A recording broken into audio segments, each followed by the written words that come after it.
Bienvenidos a Semana en Vivo. Hoy tenemos a Pablo Felipe Robledo, superintendente de Industria y Comercio, por 2 segundos más o algo así. ¿Cuándo sale usted de Posiblemente, su puesto? yo creo que un par de días. Un par de días, sí, ¿verdad? Pero eso no le ha quitado a usted ninguna actividad, porque precisamente hoy podemos comenzar con eso, además de que usted se ha metido, creo que con todos, digamos, los temas que uno puede meterse en el sector privado, que es un tema complicado, difícil de manejar porque se mueven muchísimos intereses. Hoy usted decidió sancionar a Tecnoquímicas, ¿no es verdad? Por un tema curioso, interesante, que lo estaba mirando, porque pagó unas multas de una manera indebida, ¿no es verdad? Unas multas que habían sido impuestas por usted en el caso de del cartel de los pañales, ¿no es verdad? ¿Cómo es esa historia y por qué es la primera vez que usted decide hacer este tipo de, digamos, de sanciones? Pues mire, la verdad es que pues, es una decisión sin precedentes porque es la primera vez en la historia de la Superintendencia de Industria y Comercio que se sanciona a una empresa por infringir una prohibición legal que está expresamente prevista en la ley, que no es nada distinto que cuando la autoridad de competencia sanciona a una empresa y sanciona a unos directivos de una empresa, como pasó en este caso, que viene del cartel de los pañales, el famoso cartel de los pañales. Nosotros sancionamos a unas empresas que se habían cartelizado por más de una década, entre ellas Tecnoquímicas, y a varios directivos de Tecnoquímicas. Y la ley dice que las empresas no pueden pagar, ninguna empresa, las multas de los privados, las multas de sus particulares, de sus funcionarios, de sus altos directivos, que son sancionados. Y eso tiene la lógica total de que cuando, diríamos, la gente tiene que entender que las empresas como tal existen, pero son personas irreales, son personas jurídicas, son personas ficticias. Y finalmente las empresas lo hacen es por la actuación de las personas de carne y hueso, que son sus empleados, son ellos los que se reúnen, son ellos los que pactan los carteles, etc. Entonces la ley vuelve destinatarios de la ley de competencia a las personas de carne y hueso, a los altos directivos, y por eso cada vez que nosotros formulamos pliego de cargo a una empresa, también le formulamos a unas personas de carne y hueso. Y eso permite desincentivar las prácticas anticompetitivas, porque la persona de carne y hueso dice... Le toca pagar de su bolsillo. Dice, no, claro, primero me van a terminar sancionando a mí, sí, a la empresa sí, pero además también a mí. Pero adicionalmente la ley dice, cuando la autoridad de competencia lo sancione, usted, de su bolsillo, de su plata, de su patrimonio, paga las multas porque está prohibido que esas multas las asuma de manera directa o de manera indirecta la empresa a la que está vinculado o incluso cualquier empresa que pertenezca a su grupo empresarial. Y aquí lo que terminó pasando es que la superintendencia advirtió, por la forma sospechosa en que se hicieron los pagos, después de una investigación que duró meses, advirtió que esas multas de 5 funcionarios de altos directivos de Tecnoquímicas habían sido pagadas bajo una operación fachada por parte de Tecnoquímicas. No es que Tecnoquímicas haya mandado una carta con un cheque de la cuenta de Tecnoquímicas diciendo, aquí, señores superintendencia, le mando la plata de mis 5 funcionarios. Diríamos, no fue así.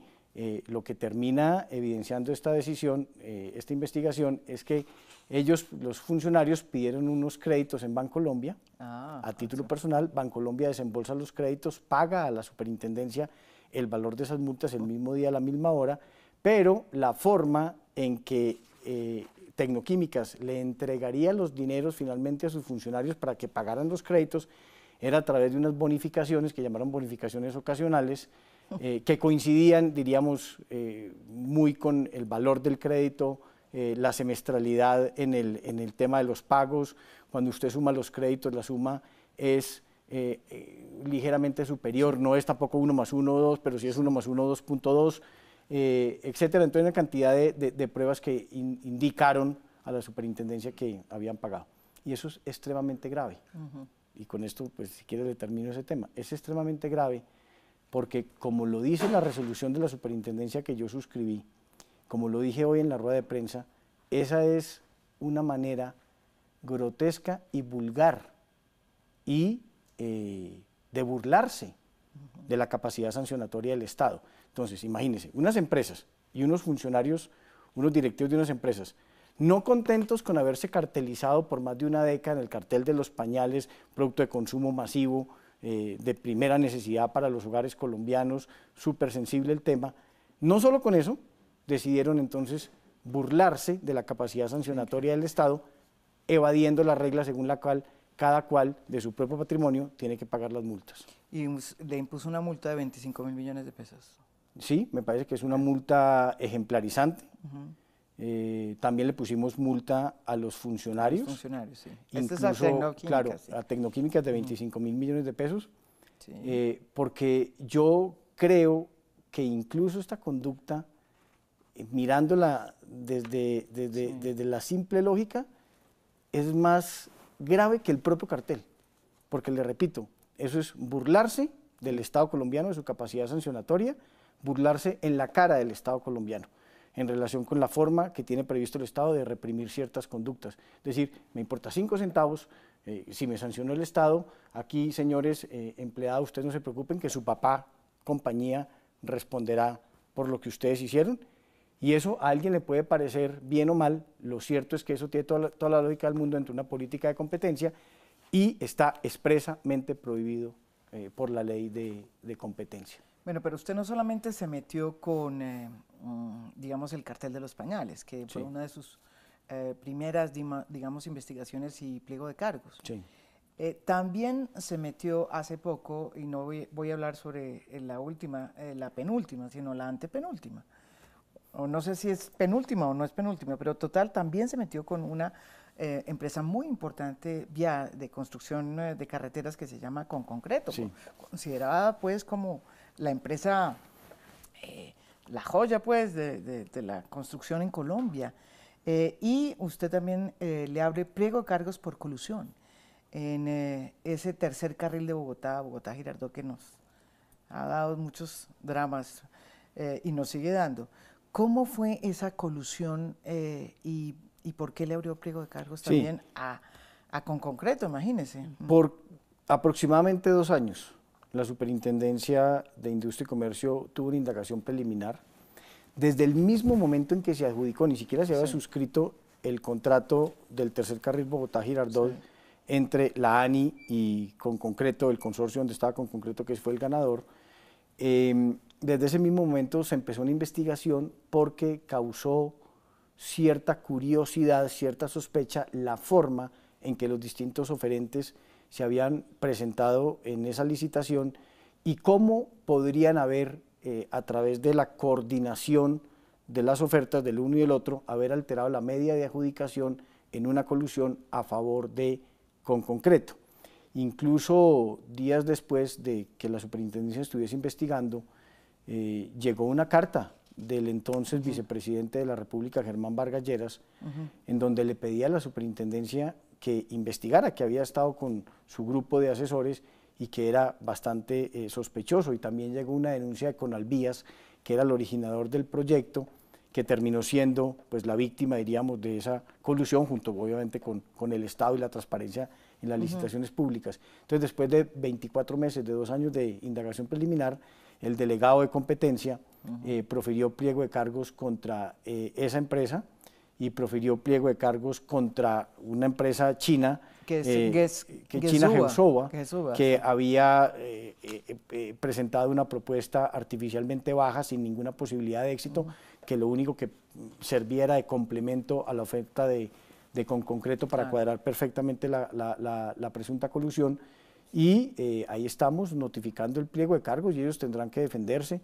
Y es un caso obviamente muy importante porque es una obra, si mi memoria no falla, de más o menos 2.5 billones de pesos. Sí, claro, y ese es un tema. ¿Cómo descubrió, o sea, esa investigación para descubrir quiénes se habían puesto la media, o sea, haber presentado para establecer la media, que son en el fondo los chinos? Sí. O sea, ¿cómo hizo esa investigación? Porque en muchos otros casos esas investigaciones pues han pasado inadvertidas. Eso pasó también, por ejemplo, en la licitación del aeropuerto El Dorado.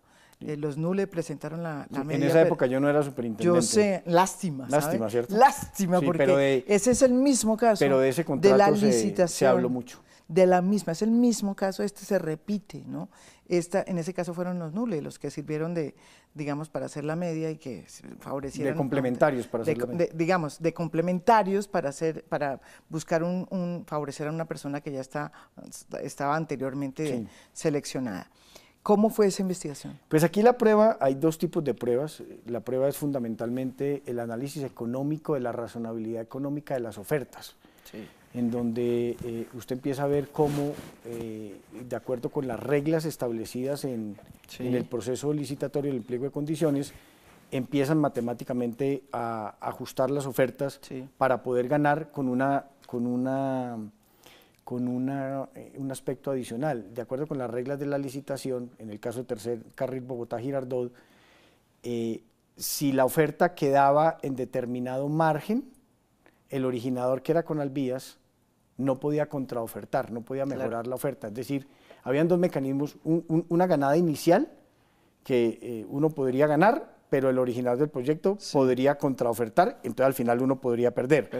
Y entonces era como ganar, pero de forma condicionada. Y había otra que era ganar por nocaut, que era hacer una operación matemática tan perfecta en la complementariedad de las ofertas que no había posibilidad jurídica para el operador, el originador del proyecto, que era Conalvías, contraofertar, que fue aquí lo que ocurrió. Y ahí solamente hay otras pruebas de correos electrónicos y WhatsApp que logramos encontrar en el curso de la investigación, que genera una situación complementaria, diríamos, al tema económico, que es, por ejemplo, cuando hicimos la visita administrativa de inspección en Conconcreto. Porque la SIC tiene ese poder también de hacer nosotros tenemos una facultad constitucional desarrollada en la ley que nos permite solicitarle a cualquier persona que exhiba documentos independientemente del soporte donde ellos están, si es un soporte electrónico o un soporte físico. La gente nos entrega la información y si no la entrega la multamos, pero diríamos no la podemos coger por la fuerza. Pero lo que encontramos fue correos y WhatsApp del presidente de Conconcreto, de Juan Luis Aristizábal, dándole la orden a sus funcionarios, a sus directivos, de eliminar toda la información de tercer carril, Bogotá-Girardot, que hicieran pasar el computador de la sala de juntas como computador de él, por si la SIC preguntaba por el computador de él. El que era representante de una empresa, Omar Ferreira, representante de una de las empresas que hacía parte del consorcio de los chinos, tiene una conversación con una persona de su oficina, en donde la persona de la oficina, la oferta de los chinos ni siquiera fue tenida en cuenta por artificialmente baja, y él dice, en esa conversación le pregunta, dice, oiga, ganó con concreto, y él contesta, sí, pero a medias, nos fue muy bien, después te cuento. Y entonces uno dice, pero ¿cómo un señor que hace parte de un consorcio al que de entrada le descartan su oferta porque no es una oferta competitiva y porque es artificialmente baja, pero sirve para jugar con la media, termina diciendo, cuando lo descalificaron de plano, pues termina diciendo que me fue bien en la licitación? Y hay otra serie de pruebas que ayudan, diríamos, a justificar que la superintendencia haya formulado ese pliego de cargos. Y usted también se acaba de meter con un tema que se necesita tener mucho músculo para meterse, porque creo que es usted la primera persona que se mete a decir lo que dijo como funcionario público.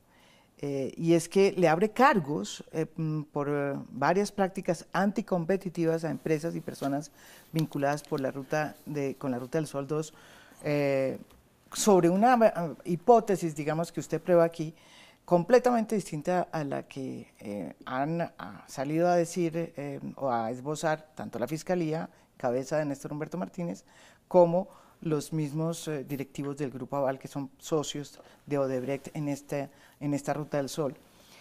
Usted dice todo lo contrario. Ellos dicen que no sabían de los sobornos, que digamos, el Grupo Aval dice que no sabía de los sobornos, usted dice, y lo mismo la teoría que saca el fiscal en la W cuando habla del tema, dice que básicamente lo que pasó fue que Odebrecht terminó robándole o quitándole plata, digamos, sin que el propio Grupo Aval supiera. Usted dice todo lo contrario aquí, porque usted establece una serie de pruebas a raíz de lo que pasó en la licitación del 2010, la cual, según usted, estuvo permeada por una entrega de un soborno de 11 millones de dólares. Y según usted, habían estado al tanto tanto Odebrecht como el Grupo Aval, y de hecho usted abre pliego de cargos contra el Grupo Aval y contra las personas de Corfi Colombiana, contra el entonces presidente de Corfi Colombiana, José Elías Melo.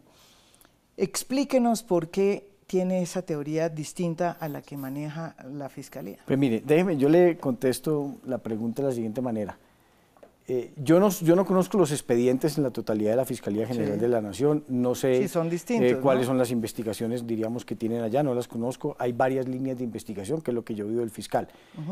Sin referirme a lo que haya o no haya en la Fiscalía, yo le cuento lo que hay en la Superintendencia, que ciertamente coincide con algunas de las pruebas, porque algunas de las pruebas las hemos traído de la Fiscalía, también de la Procuraduría y la Fiscalía han ido a la Superintendencia, es decir, tenemos no los expedientes idénticos, pero sí tenemos pruebas bastante similares. Fundamentalmente, la Superintendencia formuló en Ruta del Sol Tramo 2 un pliego de cargos trabajado a lo largo de casi 20 meses, desde enero del año 2017. Acuérdese que, María Jimena, que en el 21 de diciembre del año 2016, Odebrecht firma con el Departamento de Justicia de los Estados Unidos un acuerdo de culpabilidad, un plea agreement, y confiesa varias cosas. Confiesa, para hacerlo rápidamente, ante el Departamento de Justicia de los Estados Unidos, confiesa, primero, que actúa en todos los países del mundo sobornando funcionarios, participando en campañas políticas, aportando financiación a eso, que utiliza su poder para presionar a los funcionarios para que modifiquen los pliegos, etcétera, y que tiene, segundo, que tiene que son tantos los sobornos que han pagado, que equivalían, según ese documento, a 788 millones de dólares de distintos países del mundo, que se vieron en la necesidad de crear una división de operaciones estructuradas. Léase una división de sobornos, o sea, para que la gente nos entienda la magnitud. Y que allí se hablaban en secreto, cada funcionario de esa división tenía una clave, que le pagaban a una gente que tenían identificado bajo unos seudónimos, etcétera. Que en Colombia era un país en el donde habían acudido a esas prácticas y que en Colombia habían pagado 11 millones de dólares a oficiales colombianos para lograr la adjudicación de algunos proyectos. Y que habían pagado 6.5 millones de dólares a un particular agente del Estado colombiano para que les ayudara en la adjudicación de un contrato. Eso dice el plea agreement. El 6 de enero siguiente, o sea, 15 días después, hay una denuncia penal que Odebrecht, a través de los conocidos tres Luises, Luis Bueno, Luis Mameri y Luis da Rocha da Silva, presentan contra el viceministro García de ese momento, que era nada más ni nada menos que el director del INCO y el gerente general del INCO y el viceministro de Transporte de ese momento, en el gobierno del presidente Uribe, al final de ese gobierno.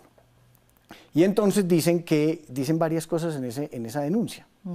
Lo primero que dicen es que fue a Gabriel García Morales que le entregaron 6.5 millones de dólares a través de la división de operaciones estructuradas, le hace la oficina de soborno de Odebrecht, que se lo entregaron a través de una operación que realizó el agente o el funcionario identificado con el número 6 a una persona en Colombia, alias El Costeño, que termina siendo el viceministro.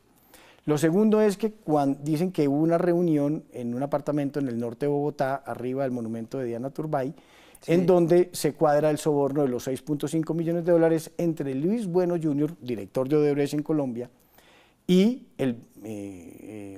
Gabriel García Morales, el viceministro y director del INCO. Y que con posterioridad a esa reunión, dice Luis Antonio Bueno Jr., director de Odebrecht, me reuní con José Elías Melo de Corfi Colombiana, presidente de Corfi Colombiana. Hay que recordar que Corfi Colombiana es una empresa que está controlada por Grupo Aval, y es la controlante de Episol, Episol que hace parte del consorcio 34%. de Ruta del Sol 2 y que tiene la tercera parte, diríamos, de esa operación. Sí. Y dice que acordó con José Elías Melo dos cosas. Sí. La primera, el documento realmente dice tres cosas. Dice que la única persona, y esto es muy importante, que la única persona que en el concesionario, relacionada con el concesionario, sabía del soborno al viceministro, era José Elías Melo. Segundo, que había acordado con José Elías Melo que pagarían el soborno en proporción, diríamos, a la participación de cada cual en el proyecto. Entonces, pagaría 2/3 partes a Odebrecht y 1/3 parte Corfi colombiana. Y lo tercero era que no le contarían a Carlos Solarte, que es el propietario de CS Constructores, que es el tercer socio, bajo un argumento bastante, creo yo, entendible dentro de esa cosa tan oscura, que es este señor apenas tiene el 5%. Lo que tiene que poner para el soborno es muy poco, es mucho mejor que no sepa nada. Sí, entonces la superintendencia recoge eso, después hay una declaración de Luis Bueno Jr. en la Fiscalía General de la Nación que así lo ratifica, y también usted recordará que hay, para que se hicieran los pagos por parte del consorcio, necesitaban la firma de varias personas, entre ellas una persona de Episol, por el contrato empresa controlada por Corfi colombiana. Pero lo necesitaban porque así lo decía. Claro, lo decía el contrato. Cada vez que vamos a hacer un pago, tiene que haber, socios, claro, tiene que haber una firma. Decían que en Episol, que digamos que Episol era que era la persona, o sea, que en Consol debía haber, cada vez que se emitía un pago, la firma de Episol, lo que no pasaba en el concesionario. Sí. Y la persona designada por Episol es un señor que se llama Mauricio Millandreus. Mauricio Millandreus, en su declaración ante la Fiscalía, ante la Superintendencia de Industria y Comercio, dice que a él en su momento, esto es principio del año 2010, es decir, el contrato se suscribió en enero del 2010 y estos pagos se habrían hecho meses después, en el año 2010. Pagos que finalmente terminan valiendo casi 11 millones de dólares, 20.000 millones de pesos a la tasa de cambio del momento que estaba muy baja, 1.950 pesos. Y entonces él dice, a mí esos pagos me parecieron exageradamente sospechosos y yo tenía que autorizarlos. Como me parecieron sospechosos, pues ¿qué hice? Fui donde mi jefe. ¿Quién es mi jefe? José Elías Melo, presidente de Corfi colombiana. Y José Elías Melo me dio la orden de autorizar esos pagos.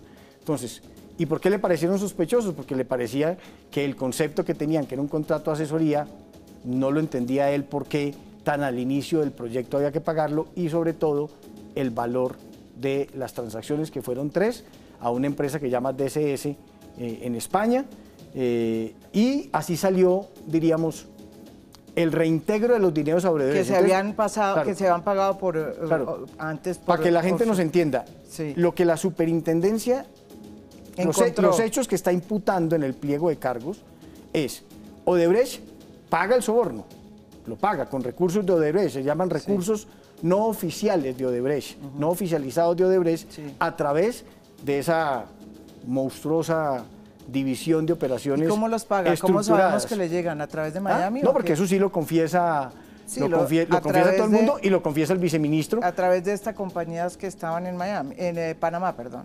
Es posible, diríamos, yo no tengo en este momento pues, la claridad sobre eso, pero lo que sí sé es que eso es un hecho confesado por el que da la plata y por el que lo recibe. Incluso el que da la plata dice: recibimos las instrucciones particulares de cómo hacer esos determinados giros por parte del viceministro, y el viceministro confiesa que recibió la plata. Claro, y esos giros que ustedes Y esos giros es la forma de el consorcio reintegrarle a Odebrecht el valor de esos sobornos. ¿Y ahora, esa plata sale de dónde? Del consorcio. Del consorcio. Claro. ¿Y de qué parte? ¿Aquí de Colombia? De Colombia, y la giran para reintegrarle a Odebrecht lo que ya Odebrecht había pagado. Sí, y ese es un contrato, se podría decir, de papel. Eso es lo que dice usted aquí. Claro. Sí. Ese es un contrato, diríamos, que se lo inventa Odebrecht para tener algún soporte, diríamos, de la operación. Están las cuentas de cobro, las facturas que emite esa compañía española, son 3 operaciones, etcétera. Pero ese contrato sale, esas platas salen con el visto bueno de Episol. ¿Eso qué salen significa? Con el visto bueno de Mauricio Millandreus, que es el delegado de Episol, y él dice que esas operaciones, esos pagos fueron autorizados directa y específicamente por José Elías Melo, presidente de Corfi Colombiana. Y para hacer claridad también, eso es lo que dice la superintendencia. Entonces, nosotros, yo realmente, la investigación ¿por qué no sabe... amplía los cargos a Mauricio Millán si él firmó? Bueno, porque nosotros consideramos que él hizo lo que le correspondía. Ya. Es decir, que él actuó diligentemente. ¿Qué es diligentemente? Primero, tuvo el olfato para identificar que eran pagos no de sobornos. Él nunca pensó que fuera un pago de sobornos. Él lo que le pareció que fueran sospechosos. Pero podría haber varias razones detrás de esa sospecha, varias razones reales. Entonces él se olfatea que los pagos son sospechosos y hace lo que hace un buen funcionario.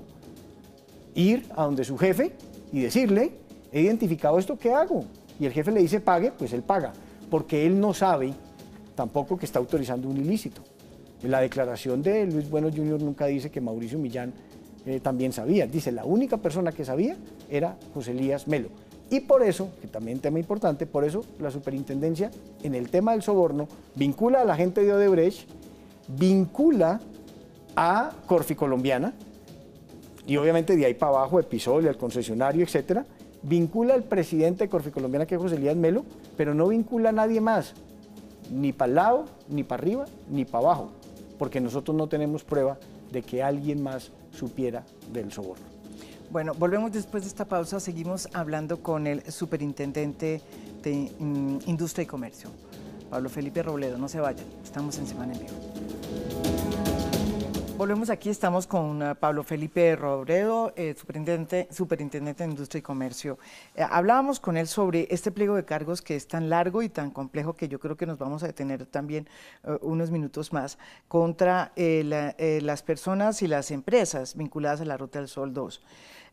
Hablamos del pliego de cargos y hablamos de un cargo pero son muchos, ¿no? ¿Qué otros cargos tiene usted? Son tres conductas. El presunto soborno del cual ya hablamos. Del que ya hablamos, sí. Que es el tema de los... Sí. Que le tengo solamente una inquietud. Usted habla aquí y lo dice taxativamente, son 11 millones de dólares, pero además lo deja muy claro, son 6,5 millones de dólares que habría recibido y que ya confesó el ex viceministro García.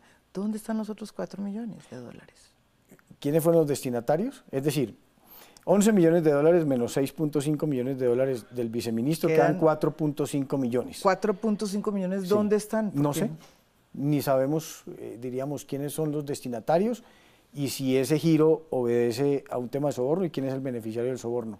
Como también otra serie de pagos que, de hecho, no es la superintendencia quien habla por primera vez de eso. El controller, el señor Pisano, sí, habla de también una cantidad de pagos muy parecidos a esta mecánica de los giros a sí, España, unos giros que se hacen a Panamá, donde están involucradas empresas de un señor Zambrano, del señor Gaviria, Consultores Unidos, Colombia, Panamá, yo no sé qué, sí, y nosotros logramos identificar varios rubros, uno primero como de 20.000, después otros giros de 44.000 y después otros como de 16.000. Que eso, diríamos, no tiene que ver exactamente con nuestra investigación, porque exacto, lo de nosotros es lo del 2010 y sí, el soborno. Le enviamos la información que tenemos a la Fiscalía General de la Nación, puede coincidir con alguna que ellos ya tengan o puede servirle de complemento, pero igual la estamos remitiendo a la Fiscalía. Y ustedes fueron también los primeros, digamos, como institución del Estado, fueron los primeros en allanarnos, ¿verdad?, en las oficinas de Odebrecht. En hacerle una visita administrativa de inspección. ¿Se llama así? ¿No se llama allanamiento? No, porque allanamiento requiere orden judicial. Ustedes no tienen esa... Nosotros tocamos la puerta, ya, venimos a una visita administrativa de inspección, nos dejan entrar, nos dicen sí, entonces entramos. Si nos dicen no, imponemos una multa, pero no podemos tumbar la puerta. Bueno, entonces vamos a los otros cargos sí, que ustedes primero el soborno del cual ya hablamos, segundo, un presunto aprovechamiento de un conflicto de intereses, sí, y tercero, en la existencia de unas conversaciones y contactos directos entre Odebrecht, el INCO y el estructurador para tramitar expectativas de forma irregular, porque para ese momento en que esas reuniones se hicieron, todo tenía que ser público y estaban prohibidas expresamente esas reuniones privadas. Entonces, con la intención de hacer colusiones. Con la intención de hacer gestiones para que los pliegos fueran interpretados a su manera y para modificar el régimen de garantías. Pero entonces, en el segundo, aprovechamiento del conflicto de intereses, lo que la superintendencia ha dicho es que para la estructuración del proyecto y después de la publicación del pliego de condiciones del proyecto, del prepliego y el pliego de condiciones, trabajaba en el Grupo Aval, en la compañía que se llama Grupo Aval, como vicepresidente el doctor Diego Fernando Solano Saravia. Era nada menos que un vicepresidente del Grupo Aval. Y quien estaba encargado de hacer la estructuración, que era la Corporación Financiera Internacional, que es una entidad, un organismo multilateral que pertenece al Banco Mundial, estaba la esposa de él, que era María Victoria Guarín Vanegas. Y existen no solo la prueba de que hay marido y mujer, el uno aquí y el otro allá, sino correos electrónicos y otras pruebas que indican que hubo un aprovechamiento de ese conflicto de intereses, que no se generó ninguna barrera para evitar comunicaciones aprovechándose de ese conflicto de intereses. Entonces está evidenciado que hay almuerzos, que hay reuniones, hay un correo electrónico que dice incluso vamos a hablar con María Victoria, la esposa de Diego, para tramitar ante ella nuestras expectativas en el proyecto de Ruta del Sol, y al final terminan habiendo, diríamos, dos pruebas de correos electrónicos entre José Elías Melo, presidente de Corfi Colombiana, empresa subordinada de Aval, y el presidente del Grupo Aval, el doctor Luis Carlos Sarmiento Gutiérrez, que dice, él le habla de la esposa de Diego y María Victoria, y él le contesta, y se vamos a reunir para tramitar las expectativas, y él dice, ok, manténganme enterado.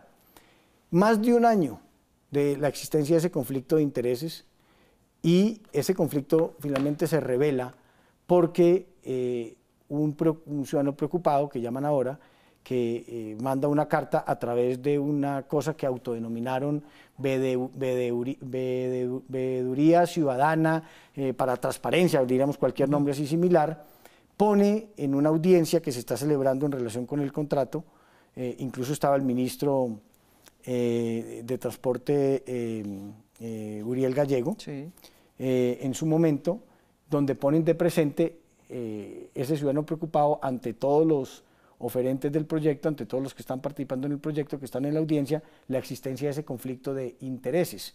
Y se arma, diríamos, un zaperoco ahí en el tema, en la reunión, y saliendo de la reunión, José Elías Melo, presidente de Corfi Colombiana, le informa al doctor Luis Carlos Sarmiento Gutiérrez del problema, y finalmente le dice que eso no pasó a mayores, y el doctor Luis Carlos Sarmiento dice, bueno, siquiera pues esto no pasó a mayores, hay que estar muy pendientes porque es posible que de nosotros resultar ser los adjudicatarios, por esa razón demanden la nulidad del contrato, lo que significa que pues, sabía de la existencia, sabía del problema, sabía del conflicto, sabía que eso era bastante irregular. Y por eso le formulamos pliego de cargos a él como persona natural y a la empresa que se llama Grupo Aval, que es la controlante de todas las que hemos venido mencionando en esta entrevista. Y después tiene el tercer cargo, que es esas reuniones. Esas reuniones se llaman reuniones privadas, reuniones no formales. Que se hacen antes de la licitación. Que se hacen con posterioridad a la apertura del proceso licitatorio, que empieza con la publicación del pliego de condiciones, del prepliego de condiciones y después del pliego. Hay muchas pruebas que indican que Odebrecht, esta es una conducta en la que participa Odebrecht, no los otros. No los otros. Habría finalmente terminado haciendo lo que dice el plea agreement que hace, que es combinar las formas de lucha para ganarse un contrato, que implica desde la utilización de personas, de su poder, de su capacidad de lobby, para hacer, en este caso en concreto, que se modificara el régimen de garantías del proyecto para que le pudiese ser a él más benéfico, y de la otra parte, un tema gravísimo que habría ocurrido, es que para poderse habilitar había que demostrar una experiencia en proyectos de construcción. Y el pliego indicaba qué debía entenderse por proyectos de infraestructura. Ya. Entonces, imagínese, María Jimena, que de acuerdo al pliego, y aquí no hay ninguna glosa sobre el tema, valía la experiencia construyendo puertos, construyendo aeropuertos, redes de transmisión de energía, acueductos, alcantarillados y obviamente vías, obras viales. Obras viales. Y el INCO interpretó que en esa definición no cabía la experiencia en construcción de vías ferroviales, de transporte en tren.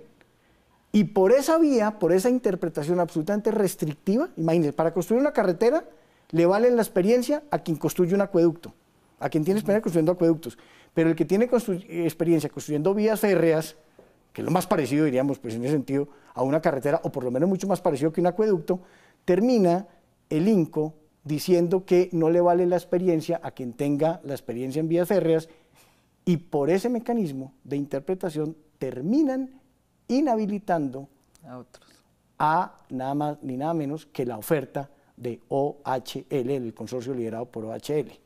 Entonces, lo que la superintendencia está diciendo es que hicieron reuniones con el propósito de afectar el tránsito normal, de la licitación. Y también, que es lo que usted se está refiriendo, hay unas pruebas, pero sobre eso no hay pliego de cargos, eso simplemente se menciona.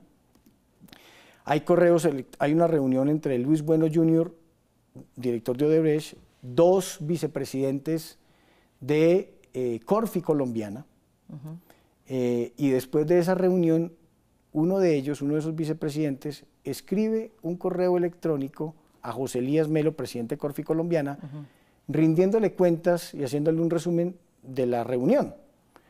Y en esa reunión, pues Odebrecht y Corfi Colombiana habrían discutido varias alternativas para participar en lo de Ruta del Sol, entre ellas cartelizarse, y cartelizarse concretamente para que ellos no se metieran en el tramo 3, Odinsa no se metiera en el tramo 2, y acordaran que Odinsa se quedaría con el tramo 3 y ellos con el tramo 2, es decir, una repartición de mercados entre ellos, a lo que José Elías Melo contesta, diríamos, ok, ya entendí, me parece una buena alternativa, hay que echar unos números y me parece que es bueno suscribir un acuerdo de no competencia, dice. Ajá. Así, se lo estoy diciendo en español, un acuerdo de no competencia. Finalmente la superintendencia no formula pliego de cargos por esa conducta, porque ese acuerdo finalmente no se materializa, y no solo no se materializa, sino que no logra afectar finalmente el trámite del proyecto de Ruta del Sol. No, pero sí se ilustra porque muestra de una u otra manera pero le quiero decir una estaban cosa, dispuestos. No sé si usted tiene conocimiento, en su momento los NULE, y salió en varias noticias, no le estoy diciendo nada que no se sepa, los NULE denunciaron en su momento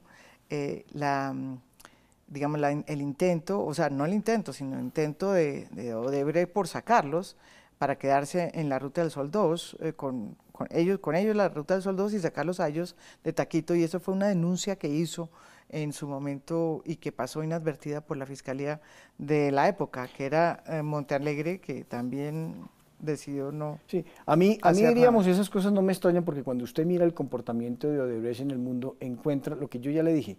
Ellos combinaban las formas de lucha en la licitación, exacto, desde tener una gran oferta, una gran propuesta, hasta garantizar que el funcionario público, mire, María Jimena, hay una cosa que le oí un día decir al fiscal. La oferta, Odebrecht pagaba muchas veces en la licitación plata a los funcionarios de la entidad contratante como una especie de seguro antisoborno. Es decir, iba el fee incluido. Le vamos a pagar una plata, es una práctica permanente de Odebrecht, le vamos a pagar una plata simplemente para que usted haga lo que tiene que hacer. Simplemente para que si alguien trata de comprarlo, usted no se venda. ¿Qué tengo que hacer de ilícito? No, no tengo que hacer ningún ilícito. Haga lo que tiene que hacer y no dejarse comprar de nadie más. Hasta eso hacía Odebrecht, pagarle a los competidores para que se retiraran de los procesos de licitación. Le pago 5 millones de dólares y váyase del proceso de licitación para yo quedar solo. Es decir, toda combinación de formas de lucha para hacerse al contrato en el que habían puesto el ojo. Bueno, ese contrato tuvo, ya para finalizar, ese contrato tuvo además fue marcado por una decisión suya que también lo afectó. Usted decidió liquidar. Ordenar terminar ¿Cómo se llama eso? Ordenar terminar el contrato. Sí. Sí. Y mucha gente, porque en su momento le escribieron varios analistas del asunto, pues, de este tema tan complicado, artículos diciendo que usted debió haber caducado el contrato y no finalizado el contrato. Sí. Pues, y dando a entender que estaba de alguna manera atendiendo a los intereses de los que se iban a beneficiar con la finalización del contrato y no con la caducidad del contrato. ¿Eso es cierto o no? Pues se lo digo de forma muy tranquila, sí, pero contundente. Esa es una calumnia fruto de la desinformación y del no conocimiento de la ley. ¿Qué es lo que dice? La superintendencia en febrero del año pasado, del año 2017, sí, ante las pruebas que habían del pago del soborno por parte de quien lo había pagado, la confesión en la fiscalía, el allanamiento a cargos de quien había recibido el soborno y que ese contrato había estado supeditado a ese soborno, la superintendencia decretó como medida cautelar una orden a la ANI, que reemplaza al INCO, para que en aplicación de unas disposiciones del artículo 44 y 45 de la Ley de Contratación Estatal, se procediera a expedir un acto administrativo en la ANI que terminara el contrato, sí, por causa de una presunta infracción a las normas de libre competencia. Y entonces unos señores salieron a decir, entre ellos Petro y el senador Robledo, salió a decir que la Superintendencia de Industria y Comercio había ordenado a la ANI que terminaran el contrato por infracciones a la libre competencia, porque esa era una forma de hacerle un favor al señor Sarmiento y al señor Odebrecht para que no se declarara la caducidad, sí, que lo que ahí se debió haber declarado era la caducidad. Y sencillamente, no María puede, Jimena, ¿no? Es que la caducidad, uno puede inventarse en su cabeza, frente al hecho tan grave de un soborno para la adjudicación de un contrato, cualquier remedio que se le pase a uno por la cabeza, pero no por el hecho que se le pase a uno por la cabeza, los funcionarios públicos pueden actuar de conformidad con ese sentimiento que a alguien se le pasó por la cabeza. ¿A dónde voy? Es que el soborno no genera la caducidad del contrato. La caducidad del contrato es un poder exorbitante de la administración.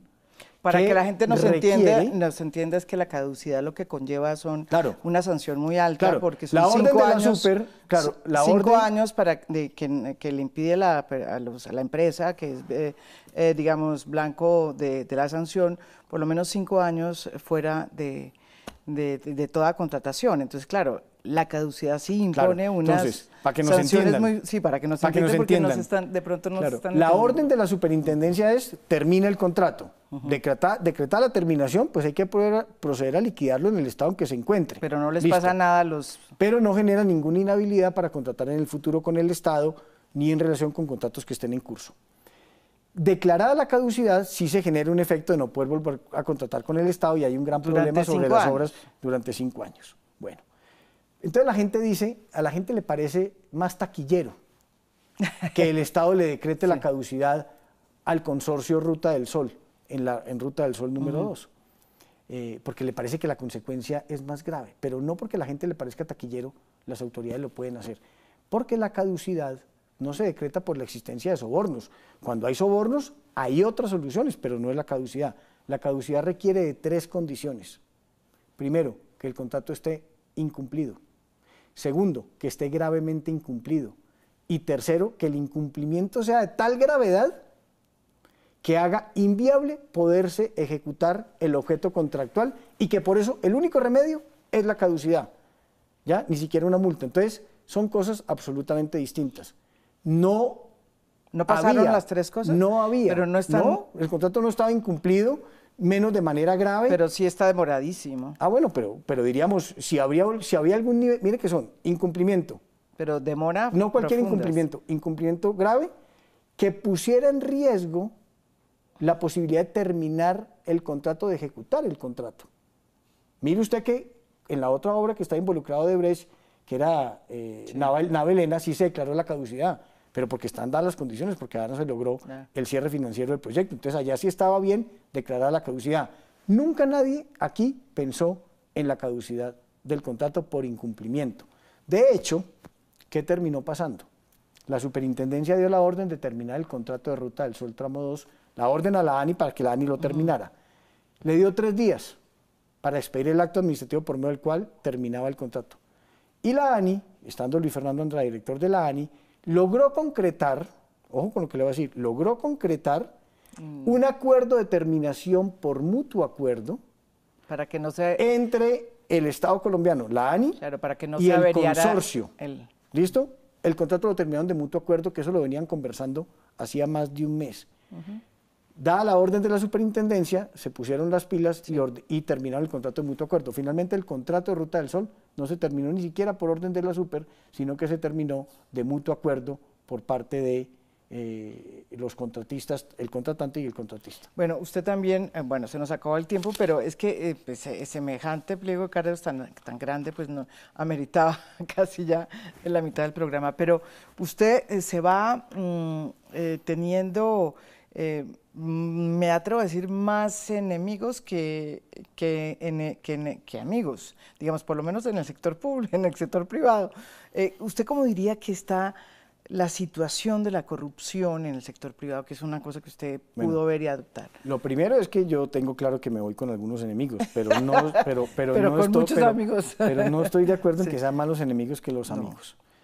Usted sabe que cuando hacen las encuestas de los empresarios y preguntan sobre los funcionarios, hay funcionarios por lo general bien calificados o entidades bien calificadas. La superintendencia es una, la superintendencia de sociedades es otra. Está muy bien calificado, claro, en todas las encuestas. Todos los mismos empresarios, porque es que los empresarios, María Jimena, ya entendieron que nosotros nos levantamos todos los días muy temprano y nos acostamos muy tarde para tener una mejor clase empresarial.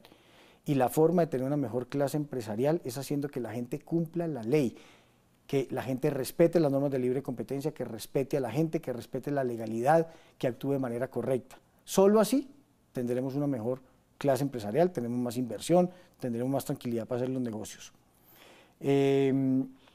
¿Qué era lo otro? No, lo que yo le decía... ¿Se me olvidó?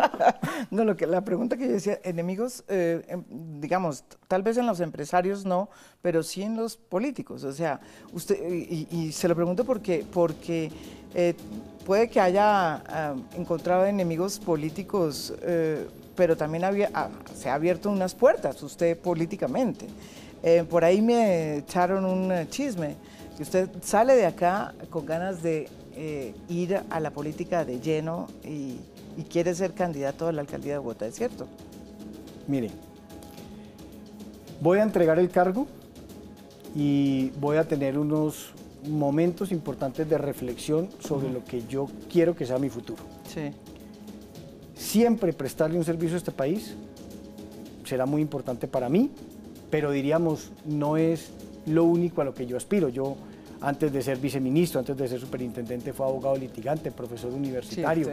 También tengo esa vida que me encanta de abogado litigante, pero tener un cargo público bien de designación, bien de elección popular, sin lugar a dudas, para alguien como yo, es una alternativa.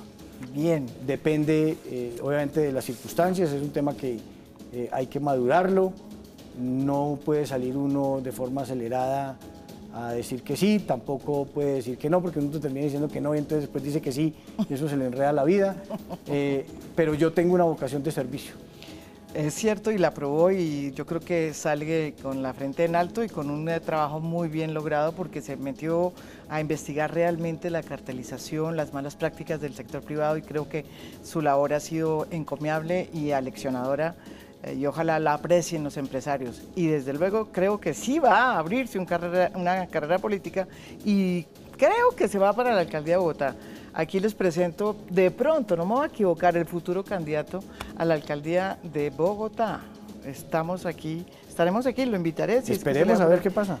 No, yo sé que todos no se pueden ensillar las bestias antes de tiempo, pero desde ya pronostico. Muchísimas gracias por esta entrevista, muy importante su labor y ojalá que haya su sucesor le dé la talla.